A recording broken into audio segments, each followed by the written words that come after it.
So glad you can join us. Here's what we have for you this Thursday. Separation anxiety and choice words for Alberta's independence movement. There's an old-fashioned word for that, and that word is treason. What could come from a reported meeting between separatists and the White House? I'm feeling very bad, losing the job.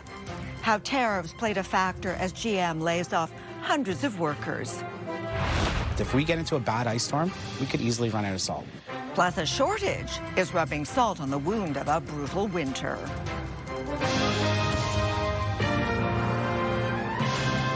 CTV National News with Sandy Ronaldo. It is completely inappropriate to seek to weaken Canada, to seek to go and ask for assistance to break up this country from a foreign power. BC Premier David Eby speaking out on Alberta's separatist movement, referring specifically to a reported meeting between members of the group and White House officials, calling their actions treason. Strong remarks from the Premier as the Prime Minister hosts his provincial counterparts in Ottawa for a second and final day. And as CTV's Abigail Beeman will tell you, today has a focus on unity. Abigail. Sandy, obviously each province has its own wish list and grievances, but as you say, the effort is to present a united front.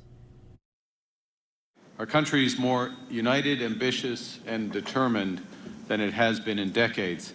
All premiers and the Prime Minister around the table in Ottawa, but that message of unity is infringed on by a Financial Times report. The Alberta separatism movement has been meeting the Trump administration and is seeking $500 billion in credit in the event of a successful referendum. To go to a foreign country and to ask for assistance in breaking up Canada, there's an old-fashioned word for that, and that word is treason. It's ludicrous, right? I mean, we're there on a fact-finding basis. There's nothing treasonous about it. The group says it did meet with U.S. officials, but is only doing a feasibility study to determine whether that facility would be available on a going forward basis, and whether it's with U.S. Treasury or Goldman Sachs or J.P. Morgan through a bond issue. The U.S. State Department said it regularly meets with civil society types and no commitments were made. A similar response from the White House, which tells CTV News no support or commitments were conveyed. The U.S. Secretary of the Treasury has weighed in on separatism before. Alberta is a natural partner for the U.S. I would expect that the U.S. administration would respect Canadian sovereignty and that they would confine their discussion about Alberta's democratic process to Albertans and to Canadians. And I will raise that with my delegate in Washington. At the closing press conference, the Prime Minister would not answer whether he felt there was foreign interference from the United States. We expect the U.S. administration to respect Canadian sovereignty. I'm always clear in my conversation with President Trump to that effect, and then move on to what we can do together. While Canada faces separation speculation further east too, with the rise in popularity of Quebec's Parti Québécois. He's going to call a referendum.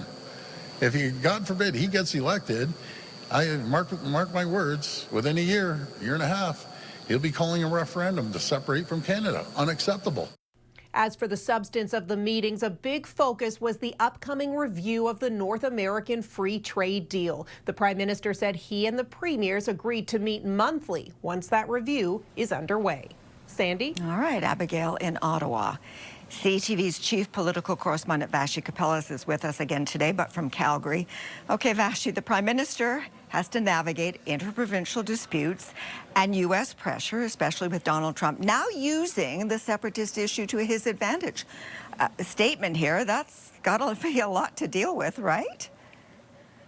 Yeah, best of luck, right, Sandy? When you look at it as an itemized list in that fashion, it feels particularly overwhelming. I think from the perspective of Canadians more largely as well. I would say Abigail hit the nail on the head there. And I was listening very closely to the Prime Minister's comments with respect to how closely he's tracking what's happening in the involvement of the U.S. administration and whether he thinks it amounts to foreign interference or whether he's raising it himself. He really did not answer any of those questions, and I think that is significant to to point out. At the same time, I am told, and I have been told for months, in fact, well in advance of what we're reporting tonight, that the people around the Prime Minister say he is very worried about the prospect of separation in Alberta and the impact it will have at a time when national unity is so important. I know Quebec will be a big focus in the year as well, but he has been talking a lot to his caucus about the prospect of Alberta separation and apparently is very worried about it. Sandy? Okay, thank you, Vashi. And Vashi will be covering the Conservative Convention for us, along with CTV's Jeremy Sharon, who's getting ready for Friday's big vote on Pierre Poilievre's leadership. And Jeremy joins us now. Okay, so Jeremy, this leadership review is mandatory. So talk to us about the process and who gets to decide Pierre Poilievre's future. Yeah, that's exactly it, Sandy. Look, because the Conservative Party lost the last election due to their constitution or per their constitution, that triggers a mandatory leadership review. That's what we're seeing here this weekend with Conservative leader Pierre Poilievre. The last time the party held a leadership review, that was under Stephen Harper, who had a leadership review in 2005. He got about 84% support. And as for who will be voting here and who gets to decide whether or not Pierre Poilievre remains the leader of the party, we're not talking about the wider electorate. We're talking about a specific group of Conservative members, delegates that have been selected to represent certain ridings or ridings from across the country. They'll take part in the vote tomorrow night. We should get the result late in the evening. But again, this is a group of people that we know like Pierre Poilievre. All right, so would you be shocked if Poilievre didn't come out on the other end of this with a strong mandate? I would be, Sandy. I think it would be quite shocking if Pierre Poilievre did not get a strong mandate. He's popular among this group, and it'll be a question of, how strong of support he gets. We've been speaking with delegates, gauging their interest, gauging how they're feeling. They're the ones that are going to get to vote. Here is what we heard from some of the delegates we've spoken with today. I will be voting to keep him. I do think he's the best person to continue to lead this party. And I'm torn, honestly. I feel like part of me believes that, I like an underdog. I love a good redemption story, but I also want the message to come across very clearly that mistakes were made. Now, again, that big vote tomorrow evening, the results should come late in the evening. That is the big focus here, Sandy. But there's also talk about, policies and where the party expects to go moving forward. We've been hearing a lot of focus on that from the delegates we've been speaking with. All right. Jeremy, thank you so much. Jeremy in Calgary. The stepfather of missing Nova Scotia children Lily and Jack Sullivan is now facing charges not related to the children, but in an assault case involving an adult. Nova Scotia RCMP says Daniel Martel was arrested on Monday and charged with assault, sexual assault, and forcible confinement of an adult. Martel will appear in court again in March. He is the stepfather of 6-year-old Lily and 4-year-old Jack Sullivan, who disappeared from their rural home in Pictou County last May. The siblings are still missing despite repeated and extensive search efforts. Also missing today are 10 employees of a British Columbia mining company. They were abducted from a project site in western Mexico. In a statement, Vancouver-based Vizsla Silver says 10 individuals have been taken from a mining site in Concordia, Mexico, and that the company's crisis management and security response teams are actively engaged. Global Affairs says no Canadians are among those abducted. The mine is in the state of Sinaloa, roughly 1,000 kilometers northwest of Mexico City. Well, difficult days ahead for employees of General Motors. The automaker is cutting a third shift at its Oshawa assembly plant, making this the last day on the job for hundreds of workers and suppliers. Oshawa is a community heavily reliant on the auto sector, so even though this was expected, it still hurts. CTV's John Vanavali Rao on yet another hit to Canada's auto sector reeling from Donald Trump's tariffs. John.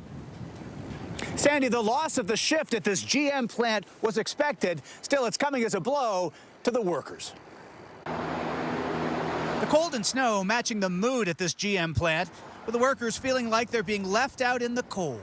Feeling bad because you got bills to pay. 500 full-time jobs being lost, along with hundreds more in the supply chain. I feel really bad. My son's losing his job. He was hired in 2022. A third shift was added back then, amid heavy demand for the Silverado trucks they build here. But that extra shift is being eliminated on Friday. GM announced the change was coming 8 months ago, not long after the U.S. president brought in tariffs aimed at the auto sector. It's devastating news. We have a large portion of our membership that won't have a job come tomorrow morning at 6:30. In a statement, GM confirmed Oshawa Assembly will return to 2 shifts of production, but adding it's also continuing preparations to build the next generation of gas-powered full-size pickups, reinforcing Oshawa's future. Still, the union says some truck production is being shifted to this GM plant in Indiana. Ontario's premier says there's a plan to support the workers who've lost their jobs. We're going to make sure that they have opportunities in the defense sector, life science sector, other areas. It is just the latest blow to the auto sector after GM idled the Cami assembly plant in Ingersoll, Ontario, and Stellantis shut down a plant in Brampton. In the hopes of giving the sector a boost, Canada is in talks with South Korea to bring automaking or parts production to Canada. Still, some think a deal could draw the ire of the U.S. president. Trump is coming after investments that are going anywhere other than the United States. So to announce a $3-4 billion investment in the Canadian market right now isn't exactly going to help the image in the United States, and it might put a target on your back south of the border. Still, some at this GM plant are hoping the third shift could be reinstated if Ottawa makes a trade deal with the U.S. Sandy. All right, John, thank you. Now, the U.S. president's new pick to lead ICE laid out his priorities today. The change in leadership at the top follows the fatal shooting by federal agents on Saturday in Minneapolis, the second killing in that city in a month. CTV's Washington Bureau Chief Joy Malbon now on the backlash and whether Trump's approach to a crackdown on immigration will change. Hey, Joy. Hey, Sandy. Well, yeah, the U.S. president facing a national backlash dispatched his border czar to Minneapolis to do cleanup and bring down tensions in that city, and promising that ICE operations will be safer under his watch. It's a striking change of tone and an admission from the White House that this isn't working. Nothing's ever perfect. Anything can be improved on. And what we've been working on is making this operation safer, more efficient, by the book. Border czar Tom Homan stepping in, working with authorities, hoping to calm tensions after the killing of 2 American citizens, a mom, Renee Good, and nurse Alex Preddy. At a vigil last night where Preddy was killed, the city is on edge. I've been kind of vacillating between feeling like kind of depressed and heartbroken and enraged. Homan says from now on, operations will be targeted, focused on criminal, undocumented immigrants. And ICE agents will leave, he says, but not before the job's done. So the drawdown is going to happen based on these agreements. But the drawdown can happen even more if the hateful rhetoric and the impediment and interference will stop. He refused to talk about the shootings as new video appears to show Alex Preddy in confrontation with federal agents 11 days before being fatally shot. His family says he wasn't a threat and did not deserve to die. What the White House wants is for these scenes on the streets to stop, because it's tanking their approval ratings. Senators, Democrats and Republicans voted to block a funding bill for Homeland Security, demanding an end to ICE tactics and the roving raids of masked agents, they say, terrorize schools and neighborhoods. The president's frustrated by the bad coverage and so far ignoring calls to fire Secretary Kristi Noem, in charge of his immigration crackdown. But in an unusual move, the president ended his televised cabinet meeting without taking questions. Sandy? Okay, Joy, thank you. And American singer-songwriter Bruce Springsteen is taking aim at the Trump administration with a new anti-ICE protest song called Streets of Minneapolis. King Trump's private army from the DHS, guns belted to their coats. On social media, the boss says he wrote the song on the same day nurse Alex Preddy was killed. It's dedicated to Petty, and Renee Good, also killed by federal agents in Minneapolis. Coming up, a slippery dilemma. There's a high possibility we could run out of salt. How winter-weary cities are dealing with the dwindling supply of salt.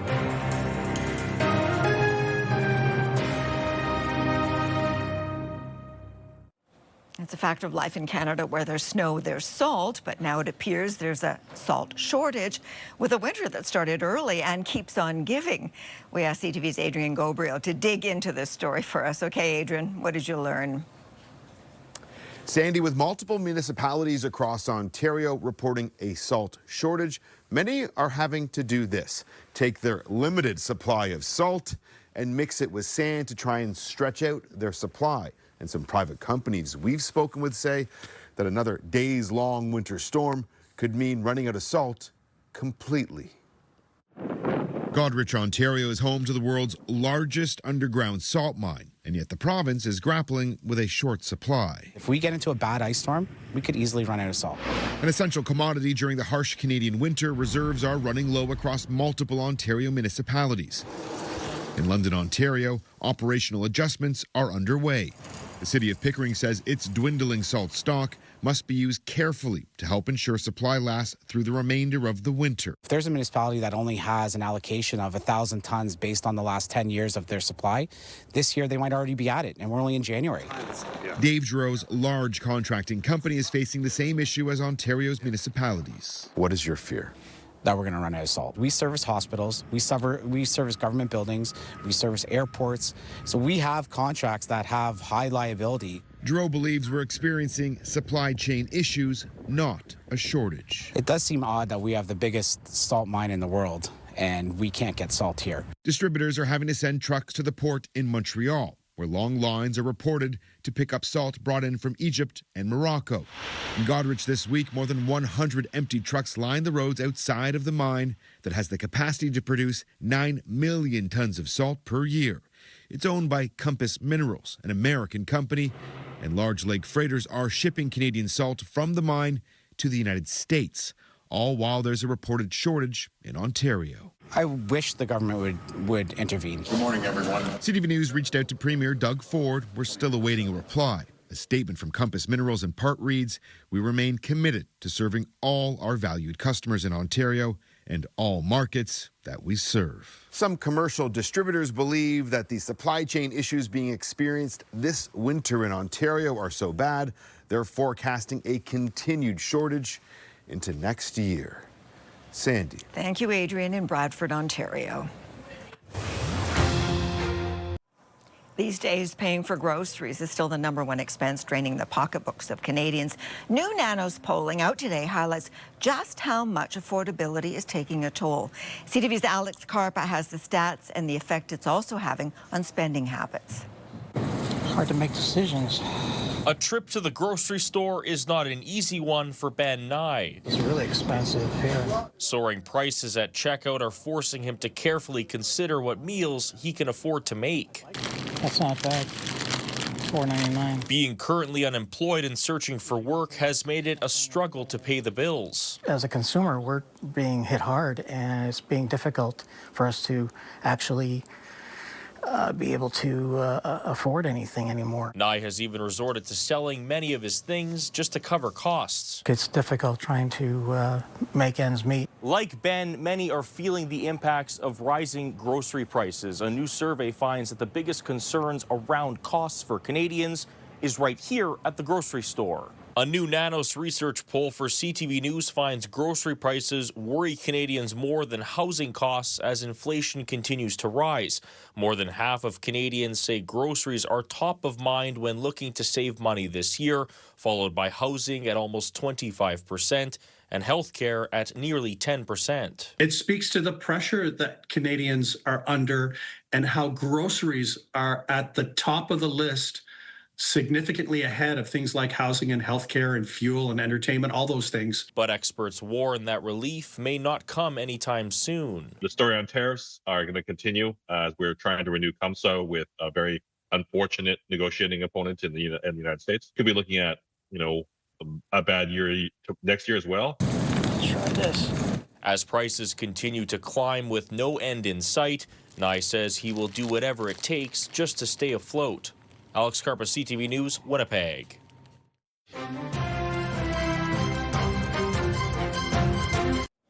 Well, we're going to Ottawa now, where some pretty famous people are walking the red carpet at the Westin Hotel for an event also attended by the Prime Minister and media industry heavyweights. Among them, CTV's very own Rachel Aiello.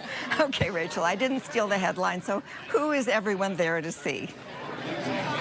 Hey, Sandy. Yeah, so I'm here on the red carpet for the Prime Time Conference here in Ottawa, and this horde of crowd all around me is waiting to see two of the stars of Heated Rivalry, Hudson Williams and Sophie Nélisse. Now, Hudson Williams, his character, Shane Hollander, his hometown is Ottawa, so there's a massive crowd here gathered to see him walk the red carpet, and later he and the other star, as well as the showrunners of the smash hit series, are going to be taking part in a panel conversation talking about the show's success, what it means for kind of rewriting the narrative around what CanCon can be, as well as the massive cultural impact that the show has had. Yeah, talk about success. I'm on episode 5. I can't wait to get home to finish watching it. I know you're a fan too. Everyone in the newsroom is talking about this for sure. But there was a lot of secrecy around this star-studded, sold-out event that you're that you're at right now. So share with us why that was the case. Yes, Sadie. Okay, so when you get through the episode of The Cottage, you got to let me know and we'll have a chat. I have now heated and reheated this season. So all of the secrecy here is obviously because this show has absolutely blown up.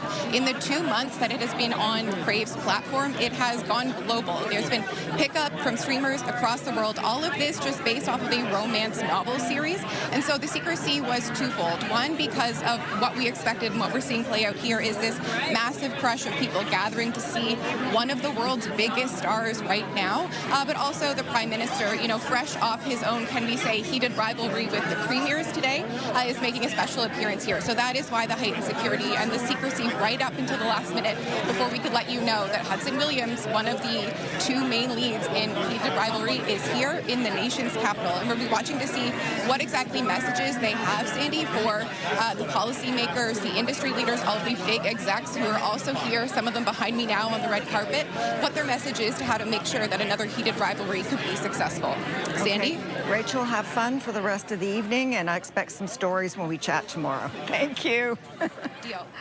Okay, what a nice way to end this newscast. And by the way, you can catch Heated Rivalry on Crave. Crave is owned by Bell Media, which also owns CTV. So, of course, that is where you can stream this newscast. I'm Sandy Ronaldo. That's all for us for now. Bye for now. Be well. Have a lovely evening. And we'll see you soon. Take care.